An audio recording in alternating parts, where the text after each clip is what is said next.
Tanzania received its first batch of 1 million Johnson & Johnson doses last weekend. And on Wednesday, the country's new president was among the first to get the shot.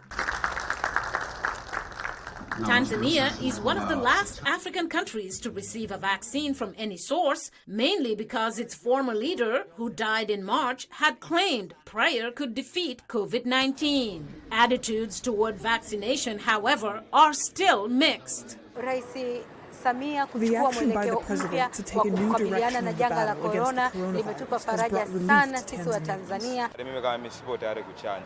I am not willing to be vaccinated. Why don't we consider our traditional solutions? Why do we have to use foreign medicine? Despite some Tanzanians' hesitancy, the health minister assures the vaccine is safe. Tanzanians should come out confidently to be vaccinated.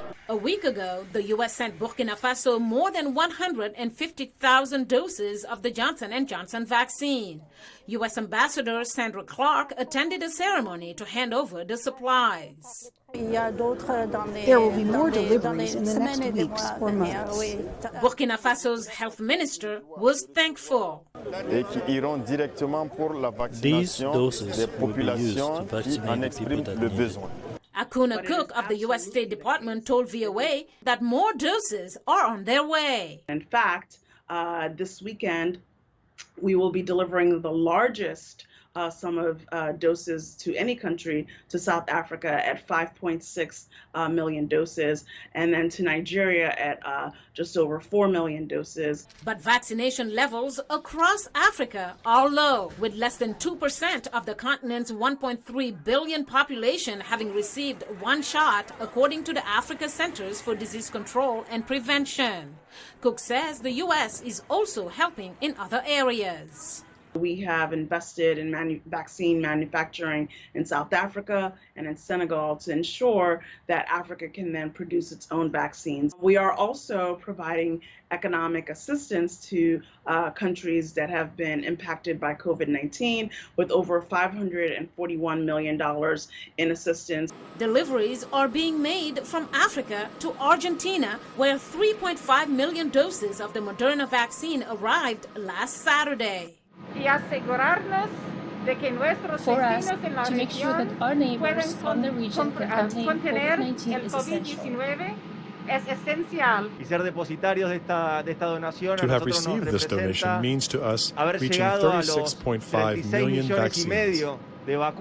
Argentina has inoculated almost half of its 45 million people with the first dose and almost 5.3 million with two. Nearly 105,000 people have died from the disease, according to officials. Colombia, with one of the highest infection rates in South America, also received the vaccine. Its president welcomed the shipment. Today we received this marvelous gesture, and I want to express to you, President Joe Biden, our gratitude. Colombia, a nation of 50, has reported nearly 120,000 deaths. And speaking in Singapore this week, U.S. Defense Secretary Lloyd Austin says the Indo-Pacific region is also a priority. The pandemic has reminded us how deeply our world is interwoven. Today, a threat to global health anywhere is a threat to security everywhere. While many critics applaud the U.S.'s sharing of vaccines, they also say that the donations aren't enough and are no substitute for a plan to end the pandemic. Mariama Diallo, VOA News.